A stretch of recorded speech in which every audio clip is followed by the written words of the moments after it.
안녕하십니까. 공병호TV의 공병호입니다. 선거관리위원회 발표에 따르면 이번 3구 대선에서 윤석열 당선자가 약 25만 표 차이로 이재명 후보를 눌렀다. 역대 가장 간격이 작은 그런 극적인 승부였다. 이렇게 떠들고 있습니다. 0.73%포인트 차이로 윤석열 후보가 아주 간신히 승리하고 말았다. 언론들은 이 같은 중앙선거관리위원회의 선거 결과 발표를 그대로 받아들이고 또 한국의 대다수의 오피니언 리더들도 윤석열 후보가 간신히 승리했기 때문에 협치에 나서야 된다, 이런 주장을 내놓고 있습니다. 그러나 이 같은 아주 근소한 차이는 일반 국민들의 정권 교체 열망이라든지 그동안 실시됐던 여론조사 결과는 상당히 배치가 됩니다. 그렇기 때문에 공병호TV는 좀 더 정확한 추계치를 얻기 위해서 중앙선거관리위원회가 선거 이후에 발표한 선거 데이터를 정밀 분석해 보았습니다.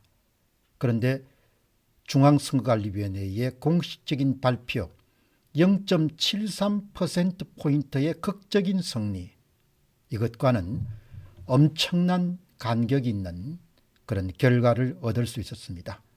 앞으로 정확한 수치는 검찰 수사를 통해서 명백히 밝혀져야 될 사항입니다만은 국민들의 알 권리의 충족과 표현의 자유라는 그런 맥락에서 저의 추정치를 발표하도록 그렇게 하겠습니다.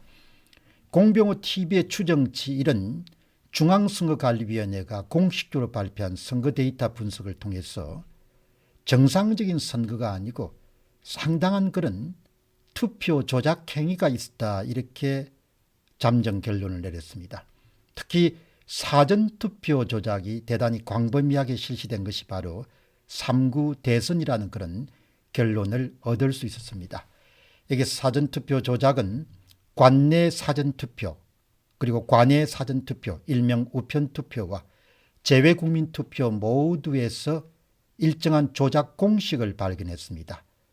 이 같은 조작 공식을 확인한 다음에 이것을 수정하게 되면 사전투표에서만 약 326만 표의 조작이 있었을 것으로 그렇게 추정합니다. 거듭 말씀드리지만 이 같은 추정치는 앞으로 검찰의 정밀 수사를 통해서 확정될 것으로 봅니다. 따라서 현재 주장은 국민의 알 권리 차원에서 학자적 양식을 가지고 추정한 내용을 여러분들에게 내놓는 것이기 때문에 확정된 사실이 아님을 분명히 여러분이 인지하시고 이 결과를 받아주시기 바랍니다. 326만 표는 사전 득표율 기준으로 약 20%입니다.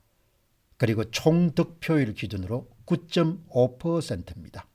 쉽게 말하면 윤석열 당선인은 선거관리위원회가 주장하는 것처럼 0.73%포인트로 아슬아슬하게 이재명 후보를 꺾은 것이 아니라 최소한 9.5%포인트, 약 351만 표 기준으로 보면 10.30% 차이로 압승했음을 알 수가 있겠습니다. 그러니까 326만 표의 기준으로 보면 총 득표율 9.5%, 그리고 326만 표에다가 마지막에 윤석열 후보가 0.73%포인트로 따돌린 25만 표를 더하게 되면 351만 표가 됩니다. 이것을 기준으로 하게 되면 무려 10.30%로 이재명 후보에 대해서 윤석열 후보가 3구 대선에서 압승했다, 이렇게 잠정 결론을 내릴 수 있겠습니다. 다음은 공병호TV의 추정치입니다.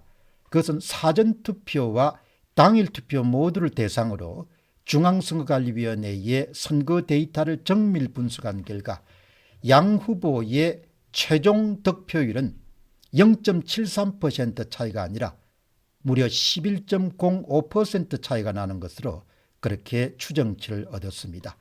득표율 기준으로 11.05%는 약 374만 6,569표가 됩니다. 따라서 일각에서 이야기하듯이 윤석열 당선자가 0.73% 차이로 아주 간신히 승리했다.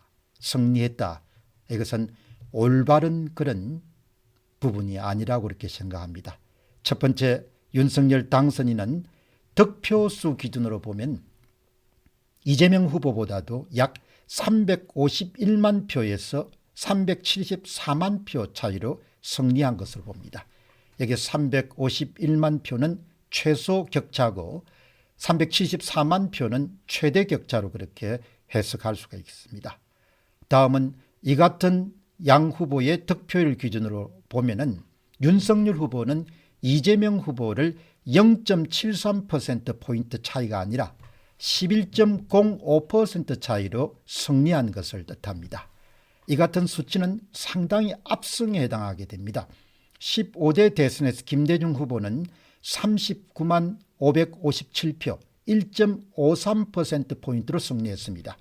16대 대선에서 노무현 후보는 57만 표 차이로 승리했습니다. 17대 대선에서는 이명박 후보입니다. 18대 대선에서는 박근혜 후보가 108만 표 차이로 승리했습니다. 19대 대선 결과는 말씀드리지 않도록 하겠습니다. 그때 처음으로 사전투표율이 10%대에서 26%대까지 올라가면서 선거 데이터 분석 결과 상당히 특이한 현상이 발생했기 때문에 정상적인 선거가 아니었다, 이렇게 저는 결론을 내리고 있습니다. 다음은 윤석열 후보는 최소 351만 표, 최대 374만 표의 차이로 3구 대선에서 압승을 거두었습니다. 이것은 득표율 기준으로 보게 되면 최소 10.30%에서 11.05% 차이로 압승한 것을 뜻합니다. 선관위 발표 자료와의 차이에 대해서는 향후 20대 대선 공정성 문제와 관련해서 검찰 조사에서 낱낱이 밝혀질 것으로 봅니다. 제가 내린 잠정적인 결론은 아무튼 중앙선거관리위원회가 20대 대선에서 공식적으로 내린 0.73%포인트, 약 25만 표에 못 미치는 아주 아슬아슬한 그런 표차로 윤석열 후보가 당선됐다는 것은 저의 판단이나 분석 결과에 따르면 전혀 사실을 담아내지 못한 그런 주장이라고 봅니다. 따라서 거듭 말씀드리게 되면 이 같은 추정치에 대한 그런 근거 자료는 모두 다 제공할 수 있지만 아무튼 앞으로 20대 대선과 관련된 선거 공정성과 관련 그런 수사가 조속한 시간 내에 이루어져야 되고, 이 소위 사전투표 조작 문제에 대한 이 문제, 특히 전산 조작에 대한 부분들은 그런 증거물들이 사라지기 전에 신속한 그런 조사가 필요하다고 봅니다. 설령 그런 선거 데이터와 관련된 조작 프로그램이 사라진다고 하더라도 중앙선거관리위원회가 발표한 선거 데이터에 선거 조작 기술자들은 고스란히 범죄 흔적을 남겼음을 거듭 지적하고 싶습니다. 압축해서 말씀드리게 되면 윤석열 후보는 300만 표대에 이르는 엄청난 압승을 거두었습니다. 그런데 선관위는 불과 25만 표 이내 차이로 축소해서 발표했습니다. 그 차이가 어마어마하기 때문에 어떤 형식으로든 간에 검찰은 3구 대선의 선거 공정성 문제에 대해서 객관적이고 투명한 그런 수사에 나서서 국민들이 갖고 있는 의구심을 해소해 줘야 될 것입니다. 공병호 TV의 공병호였습니다. 감사합니다.